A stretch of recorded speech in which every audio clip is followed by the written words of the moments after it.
আসসালামু আলাইকুম। আজকে আমি আপনাদের সাথে শেয়ার করব কাতল মাছের মাথা দিয়ে মুগ ডালের মুড়িঘণ্ট রান্না। আমি জানি এটা সবাই রান্না করতে জানেন, তারপরেও আমি শেয়ার করলাম আমি কিভাবে রান্না করি ওইটাই।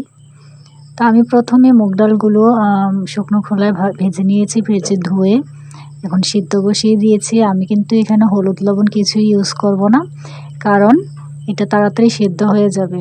হলুদ লবণ ছাড়া ডাল সেদ্ধ করলে কিন্তু ডাল তাড়াতাড়ি সেদ্ধ হয়ে যায়। আর আমি এখানে মাথা নিয়ে নিয়েছি, মাথাটাকে কেটে ভালোভাবে ধুয়ে নিয়েছি। আমি আমার পছন্দ মতো সাইজে কেটেছি। আর এদিকে ডালটাও সেদ্ধ হয়ে গিয়েছে। তো এখন আমি ডালটাকে নামিয়ে নিব। নামিয়ে একটি কড়াই বসিয়ে দিব।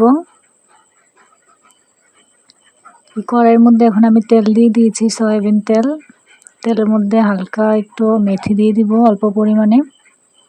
মেথিটা চাইলে আপনারা স্কিপ করতে পারেন। আমার মেথি খুবই ভালো লাগে, আমি সব তরকারিতেই মেথি দিয়ে থাকি। মেথির ঘ্রাণটা আমার কাছে অনেক পছন্দ। তো দিয়ে দিয়েছি একটা শুকনো মরিচ, এখন দিয়ে দিব 2টা এলাচ আর দারুচিনি অল্প একটু দিয়েছি, আর দিয়ে দিয়েছি 2টা তেজপাতা। আর এখানে দিয়ে দিয়েছি পেঁয়াজ কাটা। তো এইগুলোকে আমি একটু ভালোভাবে ভেজে নিব সুন্দর করে। এখানে পেঁয়াজগুলো ভাজা হয়ে গিয়েছে, এখন দিয়ে দিব মরিচের গুঁড়া, হলুদের গুঁড়া। তেলের মধ্যে মরিচের গুঁড়া, হলুদের গুঁড়াটা দিলে কালারটা কিন্তু খুবই সুন্দর আসে। আর দিয়ে দিলাম পানি, যাতে মশলাটা পুড়ে না যায়। আর এখন দিয়ে দেব ধনিয়ার গুঁড়া, লবণ, তারপরে দিয়ে দিব জিরার গুঁড়া। তো এগুলো একটু ভালোভাবে কষিয়ে নেড়েচেড়ে দিয়ে দিব বাটা মশলাগুলি। দিয়ে দিয়েছি রসুন বাটা, পেঁয়াজ বাটা, তারপরে একটু দিয়ে দিব আদা বাটা। এখন মশলাগুলি একটু ভালোভাবে কষিয়ে নিব। কষানো হয়ে গেলে আর একটু পানি দিয়ে নিব। এখানে একটু পানি দিয়ে নিয়েছি, যাতে মাছগুলো একটু ভালোভাবে কষানো হয়, ভিতরে মশলাগুলো ঢুকে। তো এখন আমি মাছগুলোকে সুন্দরভাবে মশলার ভিতরে বিছিয়ে বিছিয়ে দিয়ে দিব একটু ভালোভাবে, যাতে করে ভিতরে মশলাটা যায় আর মাছগুলো সুন্দরভাবে কষানো হয়ে যায়।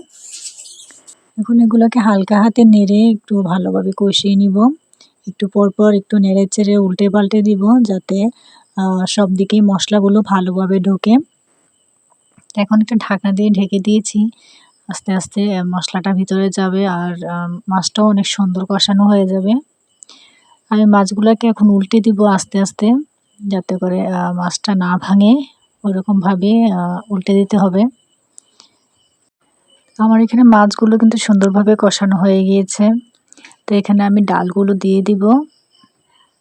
ডালগুলো দিয়ে একটু নেড়ে চেড়ে আবার একটু কষিয়ে নিব, যাতে ডালের ভিতরেও সুন্দরভাবে মশলাটা যায়। আর তরকারি কিন্তু একটু ভালোভাবে কষালেই মজা হয়।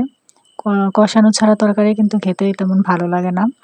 তরকারিটা যতটাই ভালোভাবে কষানো হবে, এটা কিন্তু খেতে ততটাই মজা হয়। তো আমি দেখুন এখানে কষানো হয়ে গিয়েছে আর দিয়ে দিয়েছি পরিমাণ মতো পানি। আমার কিন্তু ডাল, মাছ সব কিছুই সেদ্ধ হয়ে গিয়েছে। আমি অল্প পরিমাণেই এখানে পানি দিয়েছি। আর পানি দিয়ে যখন বলক উঠে গেছে, তখন দিয়ে দিলাম কাঁচামরিচ। কাঁচামরিচের ফ্লেভারটা কিন্তু খুব দারুণ আসে।